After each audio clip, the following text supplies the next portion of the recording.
in terms of guiding meetings of that kind. But in the last meeting that we had last week, governors did not want Nairobi locked or any part of the country locked in terms of the consensus that was reached. And the part of the problem is the economic meltdown that has occurred.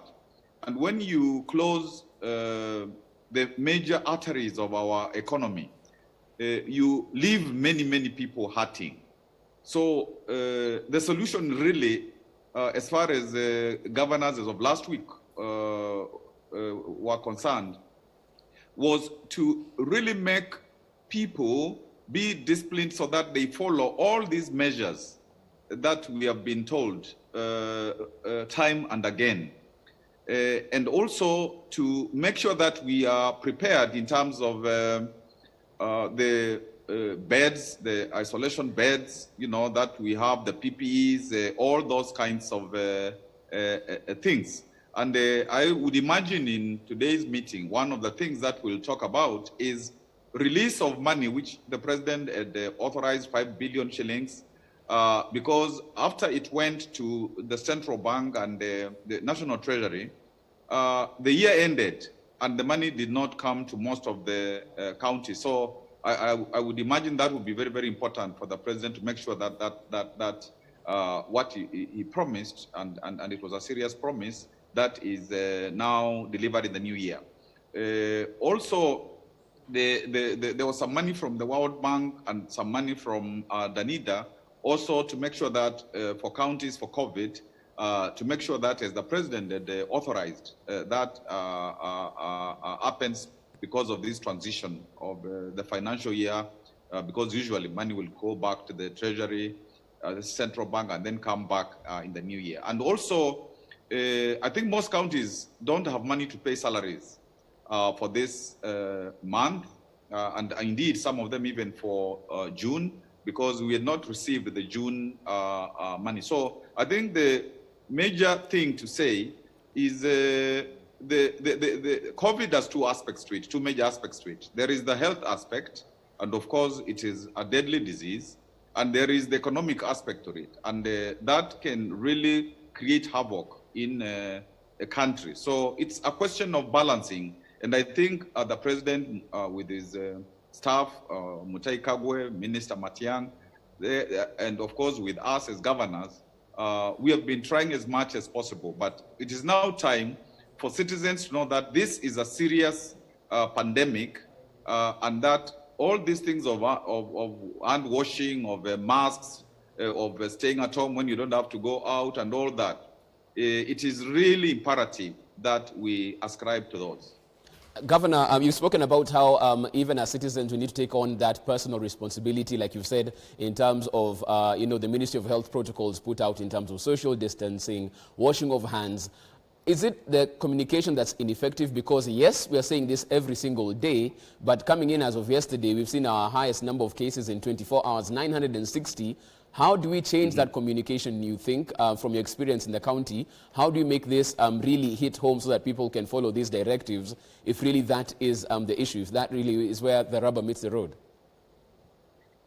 I think that's the million-dollar question, because it's true. We have really said this even in local radio stations, and it's a question of, because like some of the citizens were telling me, we don't really believe that this thing is serious. It's just a cold, and we haven't seen people dying in our neighborhood. And of course, it's true in Makueni, we have not lost anybody in the county, although we have lost about 15, 17 people from outside of Makueni. But some people are saying that I need to see to believe, and therefore they're taking it lightly. Young people, are involved in their usual fraternizing and so on. But I think we maybe one of the things that we'll discuss today is how there can be a Marshall Plan of really getting this information out there so that we bombard people. Sometimes people don't trust governments, county governments, national government, and they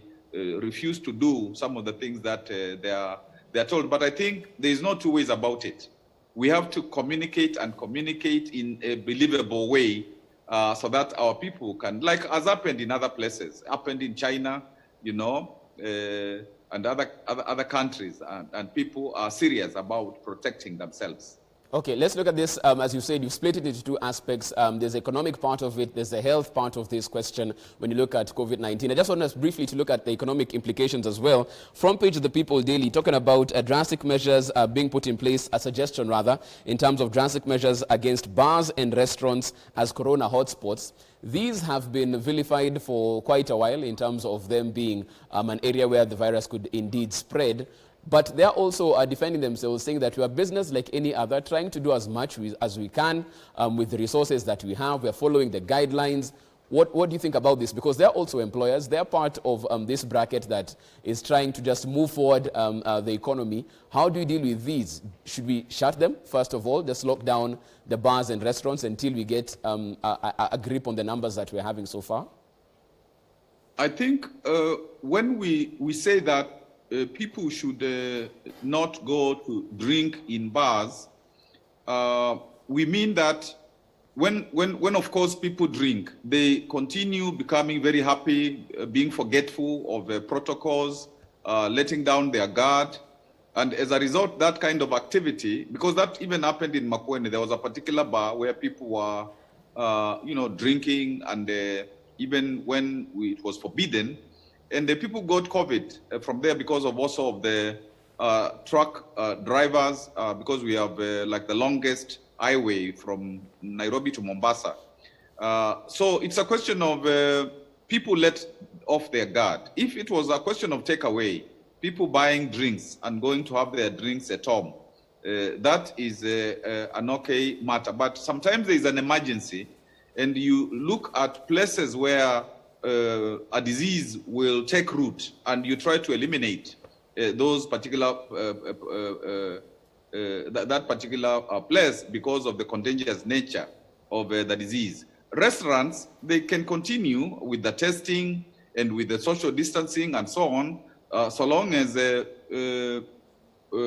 whatever alcohol is served there is restricted, so that people don't come there and convert restaurants into bars. But we all need to together accept that there are certain restrictions that will have to occur, because even in the places of worship, like personally, it's a challenge because I'm 66 and we are being told if you are over 58, you should not go to places of worship. But I have understood that this is a directive to help old people, particularly if they have underlying conditions. So there will be inconveniences, and we have to accept. But I think people can have takeaway alcohol. People want to have alcohol, some in the restaurants which are prescribed, but not to be given drinks until the restaurant becomes a bar. Okay. Let's move it right along to, your secret in terms of service delivery. I remember when the CS Health Cargo was giving his daily updates from Makueni, he actually hailed how, your administration was dealing with this health-wise as well. We are talking about the Makueni Treatment Center. Even as you look at it, how have you been doing this differently when you look at it? Because on some headlines, and this is today, I can take you even to, I believe it's a Daily Nation's front page, talking about 42 counties that can't handle coronavirus. When this hit the country, all counties were unprepared. Nobody knew what this really looks like. What measures did you put in place, starting off, to be in the stead where you are? That now even the CS is talking about looking at your county as a model for how other counties should deal with this particular pandemic. I think we were lucky to have a leader in the health department who had been to DRC during Ebola.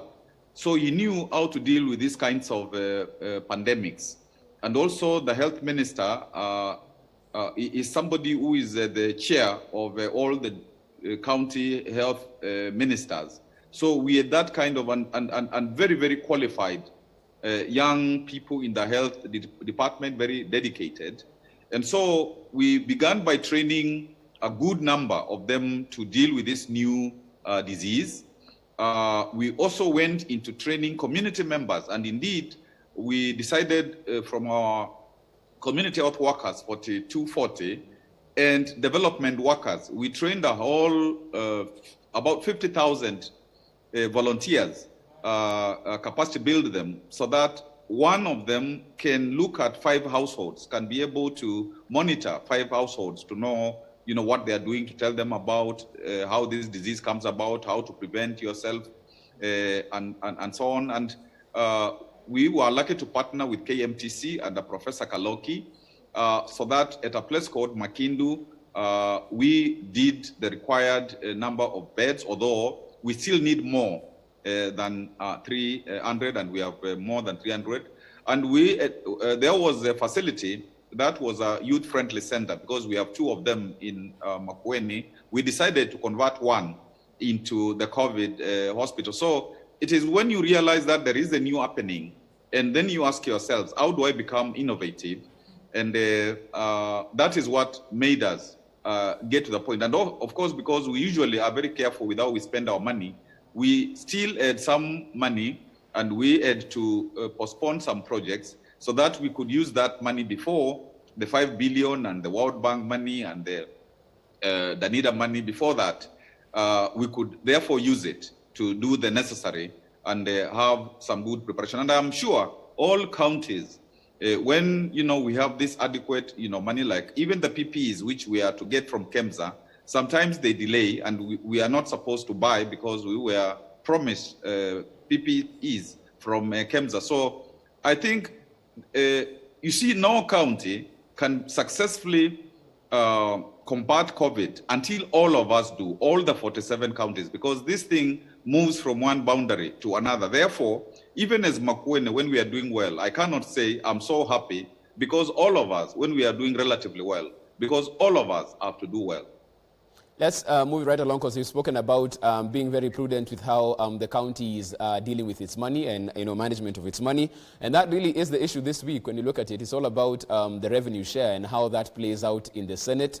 What's your take on this? Because it's really contentious. It's going to a point where it's not only an economic debate, it's now turned into political, with some politicians saying that this also affects on the uptake of the BBI or lack thereof. What's your stand on the 3rd generation, formula in terms of division of revenue? What takes precedence? Are we talking about land? Are we talking about money? What do you feel is a way forward to, end this stalemate and get the cash to the counties? I think this issue has been over-dramatized, and I don't know really for what reason.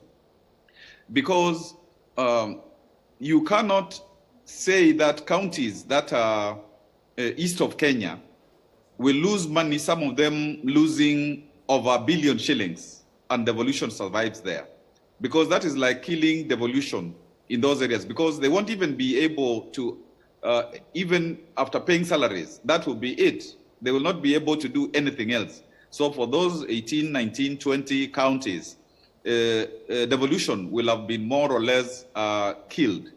So even when you look at, for example, Makueni is one of them. We are supposed to lose, sometimes, we are told the formula says 400 million, then 500 million.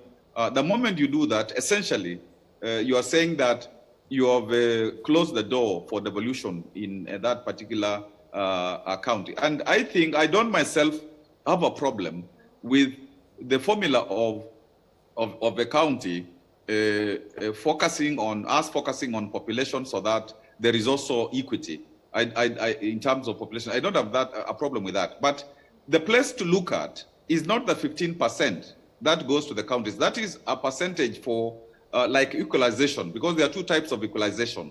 That 15% and the other percent which goes to particularly the northern Kenya. So I think Senate, and I hope also this matter will be discussed today if possible, although it was not in the agenda. But I think that Senate can say the 1 shilling, 1 man, 1 woman principle should be exercised in terms of the 85%. Most of the money which really is left at the national level, that is where, the 1 shilling, 1 man, 1 woman principle should be that is the place to make that to be realized. And you leave the current, you leave the current formula as it is, so that no county loses, no county is left behind.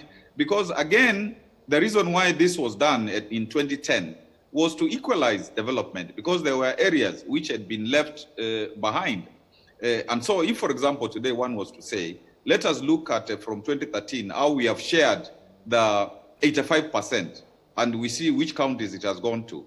Even if one was to take it back to independence and see all those districts, how did they get development money? It would be clear that there's reason to equalize districts and now counties. But I don't myself reject the 1 shilling, 1 man, 1 woman, because that's population. But one can get that from the 85% which remains at the national level, so that everybody, it's a win-win situation. Governor, I want to jump in right there. For me, that is why it's a very easy. Okay, and I want to jump in right there as well, Governor, and just ask, with what we are seeing, because it seems like the lines have been drawn, hard lines in the sand in terms of adoption of this or not in the Senate. Do you feel confident that the 5th time round the Senate will actually get to a conclusion of this particular debate? I think, I hope the Senate has the wisdom to sort this out amicably, because it can potentially divide Kenya into two, the poor counties and the rich counties, and that is not necessary. Mm-hmm. You have even remarked that there are those who say if the Senate, the CRA proposal is not adopted, then they will defeat BBI. So right. Was BBI about getting more resources to some counties? Because if that is the issue, then it is sending a very, very bad signal. If ever counties have to vote for BBI, then those who will have lost money will say, we don't want to do that. So one is introducing a new dimension into this whole debate. But of course, for the governors, because I'm chair with Kiraitu of the BBI, of the constitutional reform of the governors, we are waiting to discuss this matter together. So the matter is even now being complicated if it is said that, you know, if monies are not divided in a particular way, then that's the end of reform initiatives in the country. But as I emphasized, the 1 shilling, 1 man, 1 woman principle is good, but it can be realized through the national 85%, and then the 15% continues to be what it is. And even when that percent is increased, it is increased in the same way as the current situation, and we are happy together as Kenya. And that's how you really get unity of the country. That's how you focus on helping, you know, the disadvantaged. And even when we get these monies in all the counties, we still have to use it for the majority of the people, because you can get more money and it is still consumed by the elite. And, and that doesn't help the majority of our people. Okay, I want us to just jog our memories slightly when you had the governor of Kirinyaga before the Senate, caused a huge uproar and, of course, intense media scrutiny as to what was going on right there. And some people said that this was starting off a precedent, because from there we had Kitui wanting to impeach their governor, Isiolo also having the same intimations from their county assemblies. If you take it way back, Governor Kivutha Kibwana, you were really in the thick of such a particular political situation in your county. Things had come to a head. How should governors and MCAs actually work together to just deliver service even within a political environment? Because indeed, the politics will always be there. What do you think is the way forward so that there can actually be a proper check and balance between the MCAs and the governors and not a hostage situation of either party? I think, first of all, it's for us as governors to accept that the county assemblies are an organ which is supposed to check us and to respect the assembly members, not to think that they are councillors or kanjo as they used to be, because the constitution gives them more or less the same powers as parliament to hold the county executive accountable. That's one thing. The second thing, it is for the county assemblies to know that with the executive, it's one government, and it is led by the county governor and deputy, and therefore there is no reason to fight each other, because we are working for Wananchi, we are working for, Wanjiku, for Atieno, for Makueni and Amina and so on, so that we realize the evolution in the way in which the Constitution set out that we do. But when we start, for example, impeaching, governors like Waiguru, like Ngilu, in the first instance, because normally impeachment is the last thing that you do. You look at the court process, you look at all that, and it is only after those court processes have not succeeded that you now say that there is a major mistake done by a governor because, for example, they have breached the Constitution in a serious way. Then when you resort to this last resort matter, and actually I think it is a good thing to tell the country that we had 3 women as governors. One of them passed on, and actually recently it was the time for memorial, and there are now 2 left. So if we send them packing if we think they have done wrong, looking at the legal situation, then it means that we are very insensitive to the gender rule, and I don't think that's a good thing. We have 2 minutes to go on this. I just want to ask what some people are calling probably the $1 million question, Governor. 2022, round the corner. Are you running? Are we going to see a presidential ticket with your name on it? I have, like my other colleagues, I have told Kenyans after they asked me actually, and before I used to say, I'm waiting. I'm waiting. In 1990s, I was asked to be a presidential, a compromise opposition candidate. I said no, I was doing the Constitution. Recently, there was Apende Asipende. And as I was talking to professionals and the youth and the religious people, they said that they thought if what we had done in Makueni could be brought to the national level, that would be a good thing. And eventually, after consultations, I said my name, because the people of Kenya will be in the ballot, and I'm going to be in the ballot with Wanjiku, and there is no going back.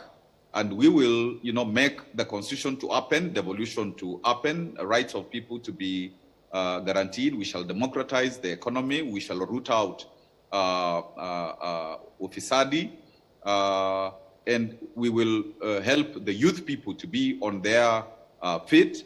And I am Wanjiku's project, and we are there to the end. And Kenya, we are coming, and we rely on you, Kenya.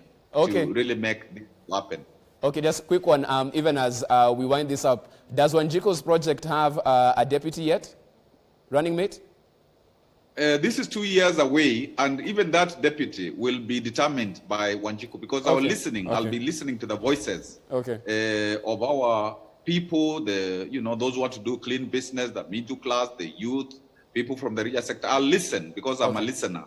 I believe in governing by listening, and we will be told that this is it. And ours is not like bringing ethnic coalitions together.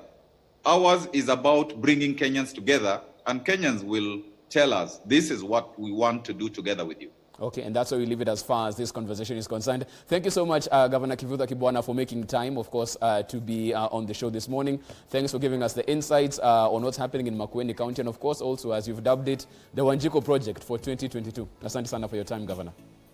Thank you, na kushukuru, asanteni sana. Have a good day. Asante.